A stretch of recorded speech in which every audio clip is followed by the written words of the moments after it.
যদি কেউ নিজের হাতের কাজের কারণে পুরস্কার পাওয়া যাইতো তাহলে এই বাড়িটাকে আগে পুরস্কার দেওয়া উচিত। দেখেন তার হাতের কাজটা এত দারুণ, এই যে গাছের একটা টুম, এই টুমটারে এমন একটা রূপ সে দিবে দেখা মানে আপনি যদি প্রশংসা না করেন তবু প্রশংসা মুখ দিয়ে বের হবে। আমি চিন্তা করতেছি আমি এরকম একটা গাছের টুকরা দিয়া সেম টু সেম করব। আপনারা যদি করতে চান তাহলে ভিডিওটা শেয়ার করে প্রোফাইলে রেখে দিবেন।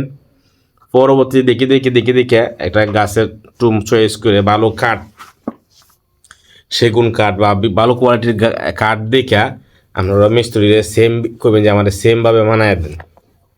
এমন কোনো মানুষ নাই যে এটা দেখে মুগ্ধ না হয়েছে, এমন কোনো মানুষ নাই যে এটা দেখে আসে মানে প্রশংসা না করছে।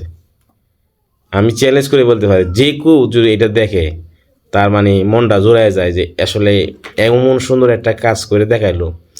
আর আমরা তো মানুষ, চেয়ারে তো আমরা সবাই বসি, কিন্তু এরকম অসাধারণ একটা চেয়ার কয়জনে তৈরি করতে পারে আমার জীবনে দেখি নাই, আমি ফার্স্ট দেখতেছি। এবং দেখে মানে হৃদয়টা জড়িয়ে গেছে এর কাজটা দেখা। বাইরের জন্য বাইরে অনেক ধন্যবাদ। আমি নিজেও একটা এরকম করব। দেখুন এতটা দারুণভাবে একটা চেয়ার তৈরি করতে পারে, আর সুন্দর এবং আমার টেকসই অনেক ভালো হবে মানে ভাঙাচোরা চেয়ার থেকে। অসাধারণ কিন্তু, হ্যাঁ একদম মানে যে কেউ এটার প্রশংসা করবে। আপনাদের কাছে কেমন লাগছে একটা কমেন্ট করবেন, আর ভালো লাগলে শেয়ার করে দিবেন। আর এরকম শেয়ার বানাতে চাইলেও শেয়ার করে দিবেন, প্রোফাইলে রেখে দেবেন শেয়ার করে। ধন্যবাদ সবাইকে।